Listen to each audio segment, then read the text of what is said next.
puisque nous sommes dans le champ du concret, j'appelle Eric Novak de l'Alliance Sens et Économie, qui est responsable du projet Microville 112. Alors, ce projet Microville 112 est une ancienne base militaire près de Reims. Il s'agit de réurbanisation. Eric, si vous nous en disiez quelques mots. Déjà, je voulais dire que je suis très très content d'être là parce que j'ai encore appris un nouveau mot avec Isabelle.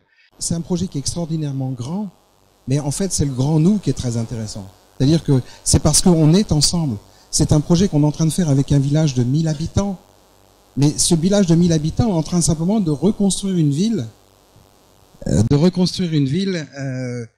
dans laquelle, à l'origine, il y avait 3000 habitants. C'est-à-dire que c'est un lieu qui, à terme, il y aura 500 habitants supplémentaires, 350 emplois, 1500 personnes constamment sur la base. Mais avec des tas de projets, par exemple des projets de formation tout au long de la vie.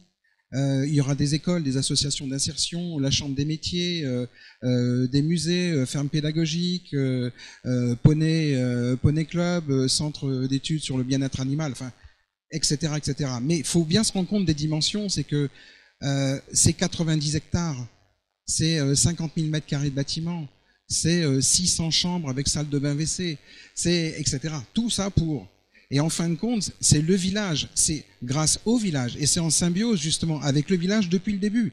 C'est-à-dire que ça fait 3 ans, et en fin de compte, quand Isabelle écrivait, on se voyait souvent, et moi j'étais content parce qu'on peut mettre des mots maintenant sur ce que nous sommes en train de faire, et ce qu'on a fait avec les gens du village.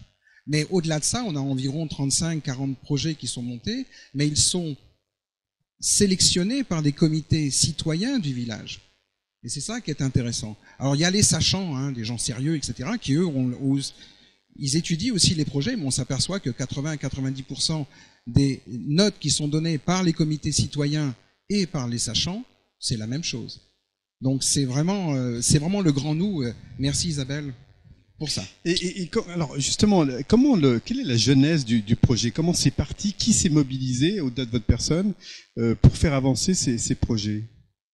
En fait, l'armée décide de quitter un territoire. Ce territoire, il est justement sur un autre territoire qui est le territoire d'un village. Donc, sur le village, à l'extrême est du village, il y a, par hasard, 90 hectares de disponibles, 22 hectares de bois, et comme je le dis, 50 000 mètres carrés de bâtiments, etc. Alors, on en fait quoi? Ce sont nos impôts, ce sont les impôts de nos grands-parents, etc., parce que c'est né en 1925, et en tant que consommateur citoyen contribuable, on s'est vraiment interrogé. Donc, c'est vrai que la première fois, quand on est allé voir le conseil municipal, on leur a dit, on a des projets qui sont fous, nous sommes fous nous-mêmes, mais au bout de 2 heures, ils ont confirmé les 2 points. Il n'y avait aucune ambiguïté, mais le mois d'après, on est allé les revoir, etc. Au bout d'1 an, le conseil municipal a voté à l'unanimité le fait qu'on pouvait continuer à penser des choses folles. Au bout de 2 ans, ils se sont dit, ouais, on va peut-être même penser l'acquérir, ce territoire. Et maintenant, on est presque au bout de la 3e année, c'est-à-dire qu'en juin, juillet, le territoire va être enfin au village. Donc ce ne sera plus à l'armée. Et là, tout le monde veut rentrer.